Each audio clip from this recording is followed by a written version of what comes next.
Class 10 সামনে মাধ্যমিক exam. তুমি সারাদিন বসে বসে ভাবছো মাধ্যমিক এক্সাম কবে আসবে, পড়ার কোনো ধান্দা নেই, পড়ার কোনো চিন্তা নেই।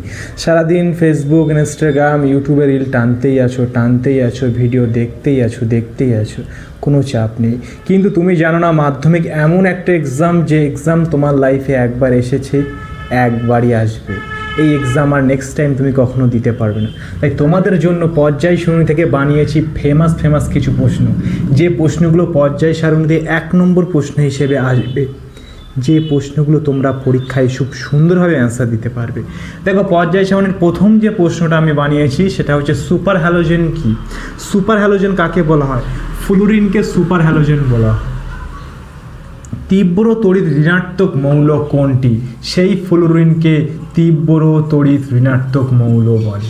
তাহলে ফ্লুরিনকে সুপার হ্যালোজেন মৌল বলে, ফ্লুরিনকে তীব্র তড়িৎ ঋণাত্মক মৌল বলে। দ্বিতীয় বানিয়েছি ক্রমবর্ধমান পারমাণবিক ব্যাসার্ধ অনুযায়ী সাজাও। Li lithium, K potassium, Rb CS Na, এগুলোকে সাজিয়ে আমি দেখেছি প্রথমে হয়েছে লিথিয়াম, তারপরে Na sodium, K potassium, Rb, তারপরে CS। খুব সুন্দরভাবে অ্যান্সারটা লিখে নাও, মনে রেখে দাও, পরীক্ষায় কিন্তু অবশ্যই আসবে। তৃতীয় প্রশ্ন গিয়েছে। চতুর্থ প্রশ্ন আমি বানিয়েছি দুটি বর ধাতুর নাম লেখো। একটা হচ্ছে সোনা, যার সংকেত হচ্ছে Au, আর একটা হচ্ছে প্লাটিনাম, যাকে আমরা Pt হিসেবে চিনি। সবচেয়ে হালকা ক্ষারীয় মৃত্তিকা ধাতু কি? যার নাম হচ্ছে লিথিয়াম। এই লিথিয়াম যেন জলের থেকেও হালকা। তাই একটা প্রশ্ন দিয়েছি, জলের থেকে হালকা ক্ষার ধাতুর নাম কি? তুমি বলবে লিথিয়াম। তারপরে যে প্রশ্ন বানিয়েছি, একটা তেজস্ক্রিয় মৌলের নাম লেখো।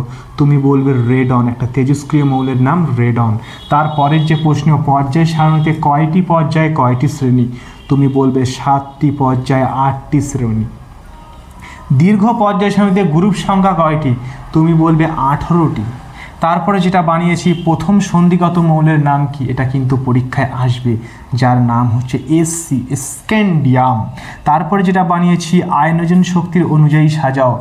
I, তারপরে Br, তারপরে Cl, তারপরে F। খুব সুন্দর প্রশ্ন, এটা কিন্তু VVI মাধ্যমিক এক্সাম এটা আসবে। এইটা আর এই প্রশ্নটা কিন্তু পরীক্ষায় আসবে। তারপরে যেটা বানিয়েছি, সবচেয়ে হালকা ধাতুর নাম কি? তুমি আবারও বলবে লিথিয়াম। তারপরে কোনো মৌলের আয়নোজন শক্তি সর্বনিম্ন, সেটা হচ্ছে সিজিয়াম। সিজিয়ামের আয়নোজন শক্তি একদম সর্বনিম্ন। এই যে প্রশ্নগুলো তোমাদের দিয়েছি, নেক্সট ভিডিওতে আমি আরও MCQ দেবো 1 নম্বরের, যে প্রশ্নগুলো তোমাদের পর্যায় সারণী থেকে অবশ্যই আসবে। তাই FM ট্রিক্সের চ্যানেলটিকে সাবস্ক্রাইব করো, এবং এই চ্যানেলের মধ্যে ঢুকে জাস্ট একবারের জন্য হলো ভৌতবিজ্ঞানের সাজেশনগুলো দেখে নাও, ম্যাথের সাজেশনগুলো দেখে নাও।